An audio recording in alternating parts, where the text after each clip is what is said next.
नमस्कार दोस्तों, मैं कुमार प्रदीप। स्वागत है आपका एक बार फिर से हमारे नए वीडियो में। दोस्तों, आज का वीडियो इंटरेस्टिंग होने के साथ साथ बहुत ही इम्पोर्टेंट है, क्योंकि दोस्तों आज हम पढ़ने वाले हैं सौर मंडल यानी कि सोलर सिस्टम। दोस्तों, सौर मंडल से जितने भी महत्वपूर्ण प्रश्न बनेंगे उनको दोस्तों आज की वीडियो में हम क्लियर करने वाले हैं। जैसे कि दोस्तों, सौर मंडल की खोज किसने की, सौर मंडल में सौर परिवार के कितने सदस्य होते हैं, जैसे कि दोस्तों ग्रह क्या होते हैं, उपग्रह क्या होते हैं, बौने ग्रह क्या होते हैं, क्षुद्र ग्रह क्या होते हैं और उल्कापिंड क्या होते हैं। इसके साथ साथ दोस्तों हम देखेंगे कि धूमकेतु क्या होते हैं। दोस्तों, ऐसे ही महत्वपूर्ण प्रश्नों के बारे में जानने के लिए बने रहिए हमारे साथ वीडियो में एंड तक, क्योंकि दोस्तों इससे लगभग हर एग्जाम में क्वेश्चन पूछे जाते हैं। ऐसे ही बहुत सारे महत्वपूर्ण प्रश्नों को दोस्तों आज की वीडियो हम क्लियर करने वाले हैं। चलिए दोस्तों स्टार्ट करते हैं। लेकिन दोस्तों अगर हमारे चैनल पर आप नए आए हैं तो दोस्तों वीडियो को लाइक करके चैनल को सब्सक्राइब करें और तथा बेल आइकन दबाएं।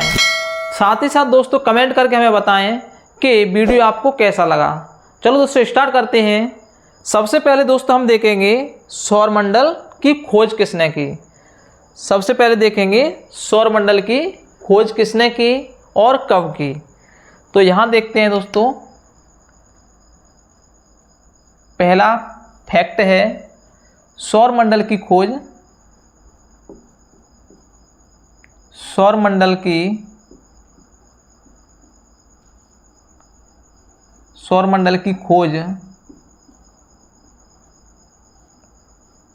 किसने की और कब की। तो दोस्तों सौर मंडल की खोज पोलैंड के वैज्ञानिक हैं निकोलस कोपरनिकस, यानी कि निकोलस कोपरनिकस।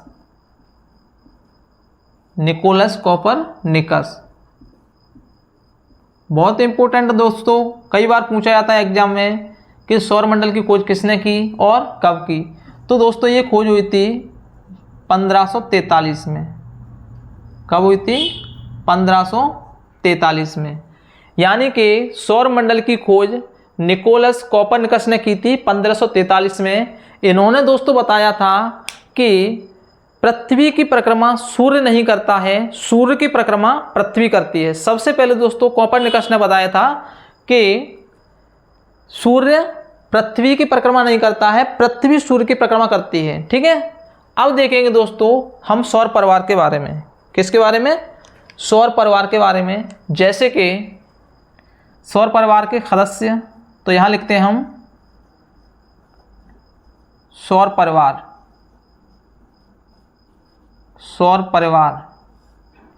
इसमें दोस्तों क्या क्या आता है अभी लिखते हैं हम यहाँ पे। इसमें आते हैं दोस्तों सबसे पहले सौर परिवार में दोस्तों सूर्य आता है। ठीक है, उसके बाद दोस्तों ग्रह आते हैं, उसके बाद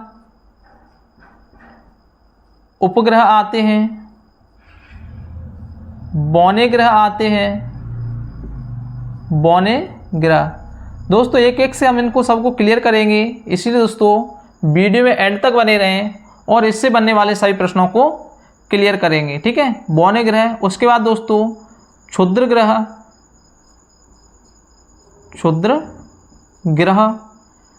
और दोस्तों उल्कापिंड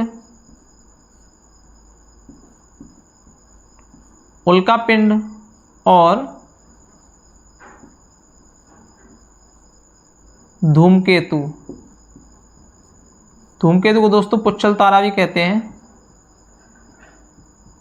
पुच्छल तारा दोस्तों सौर परिवार में ये सभी आते हैं, जैसे कि सूर्य, ग्रह, उपग्रह, बौने ग्रह, क्षुद्र ग्रह, उल्कापिंड और धूमकेतु। इसे दोस्तों हम क्या कहते हैं? सबको मिला के हम कहते हैं सौर मंडल। क्या कहते हैं? सौर मंडल। ठीक है दोस्तों, यहाँ पर क्लियर कर देता हूँ कि सूर्य एक तारा है। क्वेश्चन बनता है दोस्तों कि सूर्य क्या है, तो सूर्य एक तारा है। ऐसे दोस्तों पृथ्वी के बारे में पूछा जाता है कि पृथ्वी क्या है, तो पृथ्वी एक ग्रह है। ठीक है, तो यहाँ पर सबसे पहले दोस्तों हम देखेंगे सूर्य और उसके ग्रह क्या देखेंगे, सूर्य और उसके ग्रह। एक एक से दोस्तों क्लियर करेंगे। सबसे पहले यहाँ पर हम बनाते हैं सौर मंडल का एक चित्र बनाते हैं और उसमें सूर्य और सभी ग्रहों को दर्शाते हैं और एक एक से सभी ग्रह की विशेषता देखते हैं, क्योंकि दोस्तों सबसे ज़्यादा क्वेश्चन बनते हैं यहाँ से उनकी विशेषताओं से। ठीक है, तो सबसे पहले दोस्तों हम क्या करते हैं, इसमें एक एरिया फिक्स करते हैं जिसमें हम क्या बनाएंगे, सौर मंडल का चित्र बनाएंगे, यानी कि सूर्य और उसके सभी ग्रहों को देखेंगे। ठीक है, तो सबसे पहले दोस्तों हम बनाते हैं इसमें सूर्य। क्या दोस्तों, सूर्य बनाएंगे और दोस्तों सूर्य को हमने कुछ इस तरह से दर्शा दिया है। इसमें सूर्य को हमने कुछ इस तरह से दर्शा दिया है। अभी दोस्तों इसके 8 ग्रह हैं, उनको भी दर्शाएंगे और उनकी दिशा देखेंगे कि कौन सा ग्रह किस दिशा में परिक्रमा करता है। ठीक है दोस्तों, और इससे संबंधित बहुत सारे क्वेश्चन बनेंगे, इनको भी क्लियर करेंगे। तो अभी देखते हैं दोस्तों, कुछ ग्रह जो दिए हैं 8 ग्रह होते हैं, उनको देखते हैं। ठीक है, तो सबसे पहले दोस्तों सूर्य के सबसे निकट का ग्रह कौन सा होता है, वो होता है दोस्तों बुध ग्रह। तो सबसे पहले उसी को बनाते हैं।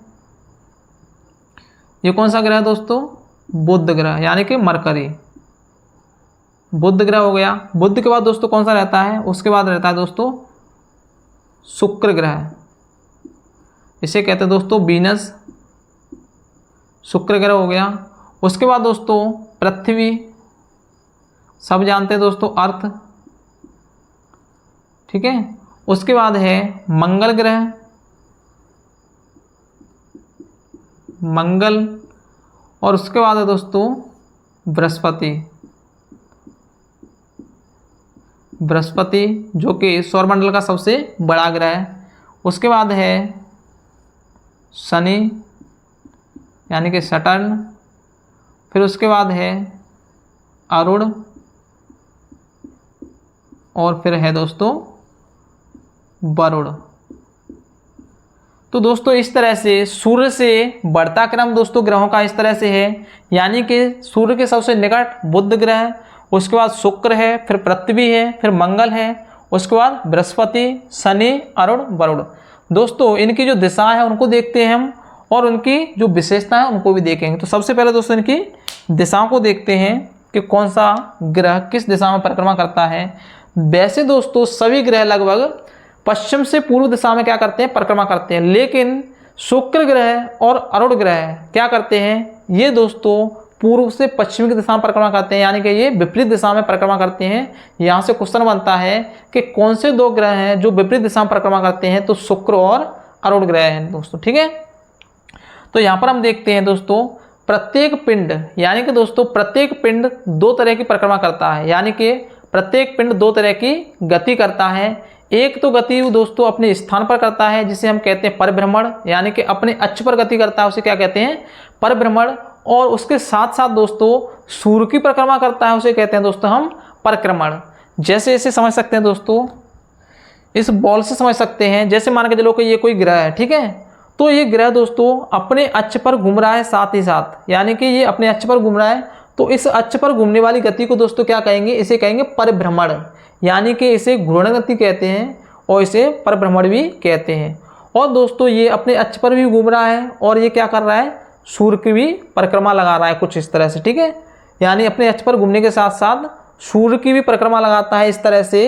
प्रत्येक ग्रह उसे क्या कहते हैं, उसे कहते हैं परिक्रमण, यानी कि सूर्य की परिक्रमा लगाना परिक्रमण कहलाता है और अपने अक्ष पर घूमना परिभ्रमण कहलाता है। तो दोस्तों प्रत्येक पिंड 2 तरह की गति करता है, परिभ्रमण और परिक्रमण। ठीक है, तो यहाँ देखते हैं दोस्तों कि बुध ग्रह की जो दिशा है वो किधर है, यानी कि पश्चिम से पूर्व की ओर है,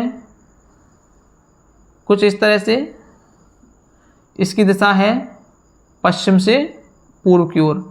शुक्र ग्रह की दिशा दोस्तों क्या है, इसकी दिशा विपरीत है, अभी मैंने बताया है। तो इसकी दिशा क्या हो जाएगी, इसकी दिशा हो जाएगी पूर्व से पश्चिम की ओर, एरो लगा है, ध्यान से देख लो। ठीक है, और अब देखते हैं पृथ्वी। तो पृथ्वी के बारे में हम पहले से जानते हैं दोस्तों, इसकी दिशा क्या है, पश्चिम से पूर्व की ओर है, पश्चिम से पूर्व की ओर। ब्रह्मांड में दोस्तों सभी पिंडों की जो दिशा है वो पश्चिम से पूर्व की ओर ही है, पश्चिम से पूर्व की ओर ही सभी पिंड क्या कर रहे हैं, गति कर रहे हैं। ठीक है, मंगल ग्रह की दोस्तों वही दिशा है, पश्चिम से पूर्व की ओर, कुछ इस तरह से।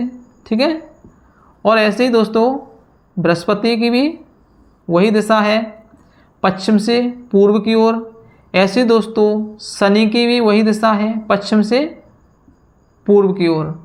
लेकिन अब आता है दोस्तों अरुण ग्रह, और इसकी दिशा शुक्र ग्रह की तरह है। और इसकी दिशा कैसी है? इसकी दिशा है दोस्तों पूर्व से पश्चिम की ओर। एरो उल्टा लगाया, देखना ना ध्यान से दोस्तों। उसके बाद है अरुण, अरुण की दिशा दोस्तों पश्चिम से पूर्व की ओर है। इस तरह से दोस्तों सभी पिंड यानी कि सभी ग्रह, 8 ग्रह सूर्य की परिक्रमा करते हैं और अपने अक्ष पर भी घूमते हैं। ठीक है, अब दोस्तों यहाँ से जो क्वेश्चन बनते हैं उनको दोस्तों एक एक से क्लियर कर लो। कि यहाँ का क्वेश्चन बनता है कि सूर्य के, दोस्तों आप पेन कॉपी निकाल सकते हैं और एक एक क्वेश्चन को क्या कर सकते हैं, नोट कर सकते हैं। सबसे पहला क्वेश्चन है, सूर्य के सबसे निकट वाला ग्रह कौन सा है? तो ये है दोस्तों बुध ग्रह। सूर्य की सबसे जल्दी यानी कि सबसे तेजी से परिक्रमा कौन करता है? तो दोस्तों उसमें कौन सा है? बुध ग्रह आएगा। ठीक है, सबसे सौरमंडल का सबसे छोटा ग्रह बुध ग्रह, यानी कि बुध ग्रह से 3 क्वेश्चन बन गए। सूर्य के सबसे निकट, सूर्य की सबसे जल्दी परिक्रमा, और सूर्य का सौरमंडल का सबसे छोटा ग्रह। अब बात करते हैं दोस्तों शुक्र ग्रह की।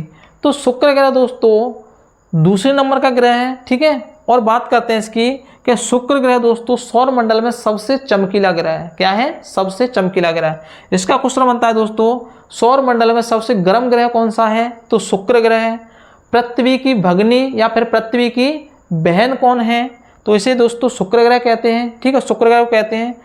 सुबह का तारा और दोस्तों शाम का तारा यानी कि भोर का तारा और सांझ का तारा किसे कहते हैं? शुक्र ग्रह को कहते हैं। क्यों कहते हैं दोस्तों? क्योंकि ये सुबह पूर्व दिशा में चमकता है और शाम को पश्चिम दिशा में चमकता है। ठीक है, इसका दोस्तों सबसे गर्म होने का कारण क्या है? शुक्र ग्रह पर सबसे ज़्यादा कार्बन डाइऑक्साइड मात्रा है। ठीक है, कार्बन डाइऑक्साइड गैस की मात्रा है, इसलिए दोस्तों क्या हो जाता है, ये अधिक मात्रा में गर्मी को अवशोषित करती है गैस, और इसलिए ये क्या होता है? गर्म होता है। अब बात करते हैं दोस्तों पृथ्वी की। तो पृथ्वी दोस्तों एक ऐसा ग्रह है जिस पर जीवन संभव है, जिस पर जीवन संभव है। इसे दोस्तों नीला ग्रह भी कहते हैं। और नीला ग्रह इसलिए कहते हैं दोस्तों क्योंकि पृथ्वी पर सबसे ज़्यादा क्या है? जल है, और जल कैसा है दोस्तों? नीला है, इसलिए पृथ्वी को नीला ग्रह कहते हैं। जीवन की संभावना है, जिस पर जीवन संभव है, वो कौन सा ग्रह दोस्तों? पृथ्वी है। ठीक है, उसके बाद बात करते हैं मंगल ग्रह की। तो मंगल ग्रह को दोस्तों लाल ग्रह भी कहते हैं। क्या कहते हैं? लाल ग्रह, क्योंकि दोस्तों इसकी जो सतह है वो लाल है। अब बात करते हैं कि मंगल ग्रह और बृहस्पति ग्रह, मंगल ग्रह और बृहस्पति ग्रह के बीच में दोस्तों क्या पाए जाते हैं? क्षुद्र ग्रह पाए जाते हैं। कौन से? क्षुद्र ग्रह। ठीक है, यानी कि क्षुद्र ग्रह की जो पट्टी है यानी कि जो परिक्रमा करते हैं वो बृहस्पति और मंगल के बीच करते हैं। ठीक है, अब बात आती है बृहस्पति की। तो बृहस्पति सौरमंडल का सबसे बड़ा ग्रह है। ठीक है, उसके बाद बात करते हैं इसका जो परिभ्रमण काल है, इसका जो अपने स्थान पर घूमने का जो समय है वो है दोस्तों सिर्फ 10 घंटे। यानी कि सबसे कम समय में अपने स्थान पर कौन सा ग्रह घूम जाता है? वो है दोस्तों बृहस्पति। ठीक है, अब बात करते हैं शनि ग्रह की। तो शनि ग्रह दोस्तों सौरमंडल का सबसे सुंदर ग्रह माना जाता है। ठीक है, और इसका कारण क्या है दोस्तों? इसके चारों ओर दोस्तों यानी कि शनि ग्रह के चारों ओर क्या पाए जाते हैं दोस्तों? वलय पाए जाते हैं। क्या पाए जाते हैं? वलय पाए जाते हैं। यानी कि शनि ग्रह के चारों ओर दोस्तों 7 वलय पाए जाते हैं। कितने वलय? 7 वलय। ठीक है, तो ध्यान रखना दोस्तों, इसलिए इसे क्या कहते हैं? सौरमंडल का सबसे सुंदर ग्रह कहते हैं।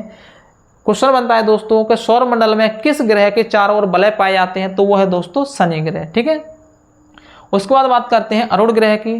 तो अरुण ग्रह दोस्तों एक तो ये विपरीत दिशा में परिक्रमा करता है, दूसरा इसे दोस्तों लेटा हुआ ग्रह भी कहते हैं। कैसा? लेटा हुआ, क्योंकि ये अपने अक्ष पर बहुत ज़्यादा झुका हुआ है। ठीक है, और इसके साथ साथ दोस्तों इसे हम हरा ग्रह भी कहते हैं। क्यों कहते हैं? क्योंकि दोस्तों ये सूर्य से अधिक दूर होने के साथ साथ इस पर क्या है? मीथेन गैस की अधिकता है, और मीथेन गैस अधिक होने की वजह से क्या है? इसकी जो रंग है उसका कैसा है दोस्तों? हरा है। अब बात करते हैं वरुण की। तो ये दोस्तों सूर्य से सबसे दूर और सबसे ठंडा ग्रह माना जाता है। सूर्य से सबसे दूर और सबसे ठंडा ग्रह माना जाता है, और इसका जो परिक्रमण काल है यानी कि सूर्य की परिक्रमा लगाने का जो समय है दोस्तों सबसे अधिक है 165 साल। यानी कि 165 साल में एक बार सूर्य की परिक्रमा लगा पाता है। ठीक है, अब यहाँ से दोस्तों और भी क्वेश्चन बनते हैं। एक एक क्वेश्चन को दोस्तों नोट कर लेना अपना पेन कॉपी निकाल के। यहाँ से क्वेश्चन बनते हैं दोस्तों कि ये अरुण ग्रह की जो खोज हुई थी वो कब हुई थी? अरुण ग्रह की खोज हुई थी दोस्तों 1781 में। कब हुई थी? 1781 में। ठीक है, ध्यान रखना, अरुण ग्रह की खोज 1781 में हुई थी और इसकी खोज की थी विलियम हर्शेल ने। किसने? William Herschel. William Herschel. ठीक है, यानी कि अरुण ग्रह की खोज बाद में की गई है और ऐसे ही दोस्तों वरुण ग्रह की भी खोज बाद में की गई है और इसकी खोज हुई है दोस्तों 1846 में। वरुण की खोज हुई है 1846 में और ये किसने की थी दोस्तों? ये की थी जोहान गाले। इसकी खोज की थी जोहान गाले को। इसलिए दोस्तों अरुण ग्रह को और वरुण ग्रह को सहोदर भाई भी कहते हैं। क्वेश्चन बनता है कि सहोदर भाई किसे कहते हैं? तो अरुण और वरुण दोनों को क्या कहते हैं? सहोदर भाई कहते हैं।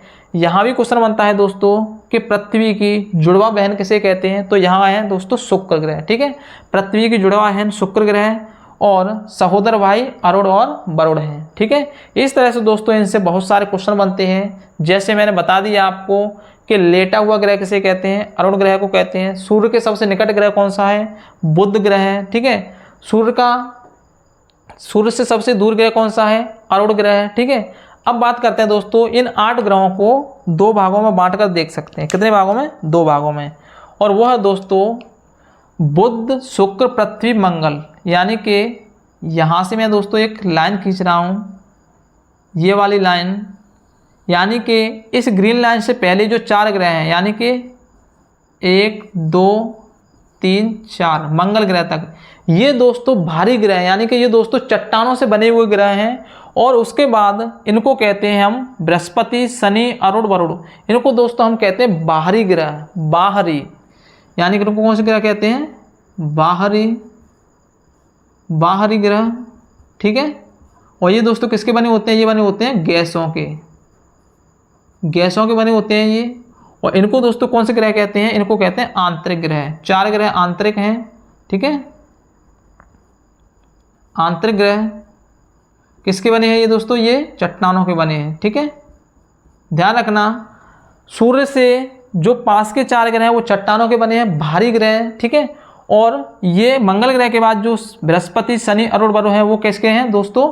गैसों के बने हुए हैं। इनको क्या कहते हैं? बाहरी ग्रह कहते हैं। ठीक है, अब यहाँ से दोस्तों हम एक एक से क्लियर करते हैं कि सूर्य क्या है। तो सूर्य दोस्तों एक तारा है जिसके ये सभी क्या है? सभी ग्रह उसके सदस्य हैं। और इसके साथ साथ में ग्रह, उपग्रह, बौने ग्रह, क्षुद्र ग्रह, उल्कापिंड और धूमकेतु भी सूर्य के क्या हैं? सौर परिवार के सदस्य हैं। ठीक है, अब बात करते हैं ग्रह। तो ग्रह क्या होते हैं दोस्तों? जो सूर्य की परिक्रमा लगाते हैं उन्हें क्या कहते हैं? ग्रह कहते हैं। जो सूर्य की एक नियमित कक्षा में परिक्रमा लगाते हैं। किसमें? एक नियमित कक्षा में, उनका समय टाइम टेबल फिक्स है, उनको दोस्तों क्या कहते हैं? ग्रह कहते हैं। अब बात आती है उपग्रह की। तो ध्यान देना दोस्तों, उपग्रह क्या होते हैं? जो ग्रहों की परिक्रमा लगाते हैं उनको क्या कहते हैं? उपग्रह कहते हैं। जो ग्रहों की परिक्रमा लगाते हैं उन्हें क्या कहते हैं? उपग्रह कहते हैं। जैसे कि दोस्तों पृथ्वी का जो उपग्रह है वो कौन सा है दोस्तों? वह है चंद्रमा। पृथ्वी का एकमात्र प्राकृतिक उपग्रह कौन सा है? चंद्रमा है। अब बात करते हैं सबसे सौरमंडल का सबसे बड़ा उपग्रह। सौरमंडल का सबसे बड़ा उपग्रह क्या है? वो है दोस्तों बृहस्पति का है, गैनीमीड। कौन सा है? गैनीमीड। सौरमंडल का सबसे बड़ा उपग्रह बृहस्पति का है, गैनीमीड। और सौरमंडल का सबसे छोटा उपग्रह कौन सा है दोस्तों? वो है मंगल ग्रह का डीमोस ग्रह। कौन सा है? डीमोस। ठीक है, यानी कि गैनीमीड सौरमंडल का सबसे बड़ा ग्रह उपग्रह है और डीमोस सौरमंडल का सबसे छोटा उपग्रह है। ठीक है, तो यहाँ पर ध्यान रखना है। उसके बाद बात करते हैं बौने ग्रहों की। और बौने ग्रह क्या होते हैं दोस्तों? बौने ग्रह वो है जो दोस्तों ग्रहों से छोटे हैं और ग्रहों की तरह परिक्रमा नहीं लगाते हैं। इनको दोस्तों क्या मानते हैं हम? बौने ग्रह मानते हैं। जैसे कि दोस्तों 2006 में एक ग्रह था दोस्तों प्लूटो। इसको दोस्तों ग्रहों की श्रेणी से हटाकर क्या बना दिया? इसको बना दिया बौना ग्रह। क्या बना दिया? बौना ग्रह। बौना ग्रह का मतलब होता है दोस्तों बहुत छोटा ग्रह, उसे कहते हैं बौना ग्रह। तो पहले दोस्तों कितने ग्रह हुआ करते थे? 9 हुआ करते थे, लेकिन 2006 के बाद कितने हो गए? 8 ग्रह हो गए। प्लूटो को क्या कर दिया? बौना ग्रह की श्रेणी में शामिल कर दिया। ठीक है, अब बात करते हैं क्षुद्र ग्रह की। तो दोस्तों क्षुद्र ग्रह क्या होते हैं? क्षुद्र ग्रह बहुत छोटे छोटे पिंड होते हैं जो कि अनियमित कक्षाओं में दूसरे ग्रहों की कक्षाओं को काटते हैं उनको कहते हैं क्षुद्र ग्रह।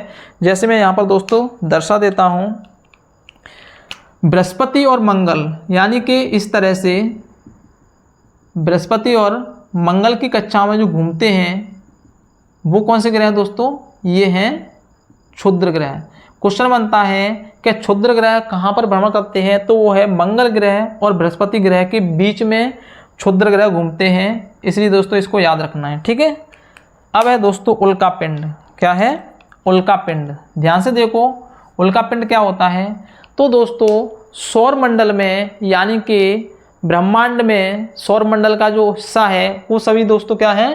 कहीं ना कहीं पिंड है। तो इसमें से क्या होता है दोस्तों, कहीं तो सूर्य या फिर किसी चट्टान का या फिर किसी ग्रह का कोई टुकड़ा दोस्तों कभी कभी भ्रमण करते हुए क्या होता है? पृथ्वी की कक्षा में आ जाता है। किस में आ जाता है? पृथ्वी की कक्षा में। और पृथ्वी की कक्षा में आने की वजह से दोस्तों क्या होता है, ये पृथ्वी के गुरुत्वाकर्षण की वजह से पृथ्वी के वायुमंडल में प्रवेश कर जाता है, ठीक है। और पृथ्वी के वायुमंडल में प्रवेश जैसे ही करता है तो गुरुत्वाकर्षण की वजह से तेजी से पृथ्वी की ओर आता है। और इसमें क्या होता है दोस्तों, गैसों से और धूल के कण होते हैं उनसे क्या होता है? वायुमंडल से घर्षण होता है। और घर्षण होने की वजह से क्या होता है? ये जलने लगता है। उल्का पिंड क्या होने लगता है? जलने लगता है। तो उसे क्या कहते हैं दोस्तों? उल्का पिंड कहते हैं। लेकिन कभी कभी उल्का पिंड पूरी तरह से नहीं जल पाता है और उसका कुछ हिस्सा, छोटा मोटा हिस्सा दोस्तों पृथ्वी से आके टकरा जाता है, तब दोस्तों हम उसे कहते हैं उल्कास्म, ठीक है, ध्यान रखना। और उल्कास्म की वजह से दोस्तों हमारे पृथ्वी से जो डायनासोर थे उनका अस्तित्व खत्म हुआ। किसकी वजह से? उल्का पिंड की वजह से। एक उल्का पिंड टकरा गया था पृथ्वी से, ठीक है, लगभग 6 करोड़ वर्ष पहले, लगभग 6-7 करोड़ वर्ष पहले एक उल्का पिंड टकराया था पृथ्वी से और सभी डायनासोर पृथ्वी से क्या हो गए? समाप्त हो गए। और दोस्तों वहाँ पर क्या बन जाता है? एक बहुत बड़ा गड्ढा बन जाता है जिसे हम दोस्तों उल्का झील कहते हैं। क्या कहते हैं? उल्का झील। अब बात करते हैं यहाँ पर धूमकेतु की। धूमकेतु या फिर दोस्तों पुच्छल तारा, ये दोस्तों क्या होता है? ये होता है गैसों का एक पिंड। क्या होता है? गैसों का ये पिंड। तो दोस्तों ये परिक्रमा करता रहता है, लेकिन इनकी परिक्रमा क्या रहती है? इनकी परिक्रमा एक आवारा तत्व की तरह रहती है, यानी कि अनियमित रहती है। और कभी कभी ये सूर्य के पास आ जाते हैं। क्या आ जाते हैं? सूर्य के पास। और जैसे ही ये गैसों के पिंड सूर्य के पास आते हैं, और ये क्या होते हैं? ठंडी गैसों के पिंड होते हैं, यानी कि जमी हुई गैसें होती हैं, ठीक है। तो ये सूर्य की गर्मी की वजह से क्या होने लगते हैं दोस्तों? पिघलने लगते हैं। और सूर्य की गर्मी से पिघलने लगते हैं, और पिघलने के साथ साथ ये परिक्रमा करते हैं सूर्य की, तो इनकी दोस्तों क्या दिखने लगती है? एक पूंछ टाइप की बन जाती है, ठीक है। और पूंछ टाइप की बन जाती है तो उससे क्या कहते हैं? पुच्छल तारा कहते हैं। यहाँ पर दोस्तों एक धूमकेतु है, ध्यान रखना, नोट करके लिख रहा हूं मैं। एक धूमकेतु दोस्तों हेली धूमकेतु, हेली धूमकेतु, जो दोस्तों 76 वर्ष बाद दिखाई देता है। कितने वर्ष बाद? 76 वर्ष बाद दिखाई देता है। पहले दोस्तों ये 1986 में दिखाई दिया था। कब? 1986 में दिखाई दिया था पृथ्वी से। और अब दोस्तों कब दिखेगा ये? अब दिखेगा दोस्तों 2062 में, ठीक है। क्योंकि दोस्तों ये दिखाई देता है 76 वर्ष बाद। यानी क्वेश्चन बनता है ऐसा कौन सा धूमकेतु है जो 76 वर्ष बाद दिखाई देता है? तो दोस्तों इसका नाम है हेली धूमकेतु। 1986 में दिखा था पहले ये, अब दिखेगा दोस्तों 1962 में। इस तरह से दोस्तों सौर मंडल से जितने महत्वपूर्ण क्वेश्चन थे दोस्तों हमने क्लियर कर लिए। दोस्तों हमने देख लिया सूर्य क्या होता है, ग्रह क्या होते हैं, उपग्रह क्या होते हैं, बौने ग्रह क्या होते हैं, क्षुद्र ग्रह, उल्का पिंड, धूमकेतु, हेली धूमकेतु। और दोस्तों आंतरिक चट्टान, मतलब आंतरिक ग्रह कौन से होते हैं? आंतरिक ग्रह होते हैं दोस्तों बुध, शुक्र, पृथ्वी, मंगल। और बाहरी ग्रह होते हैं बृहस्पति, शनि, अरुण, वरुण। ये दोस्तों गैसों के बने होते हैं, हल्के ग्रह होते हैं। और ये चट्टानों के बने होते हैं, भारी ग्रह होते हैं, ठीक है दोस्तों। इस तरह से दोस्तों हमने ये सौर मंडल को क्लियर कर लिया। अगर दोस्तों आपको वीडियो पसंद आया तो दोस्तों वीडियो को लाइक करें और दोस्तों कमेंट करके बताएं आपको वीडियो कैसा लगा। धन्यवाद दोस्तों, जय हिंद।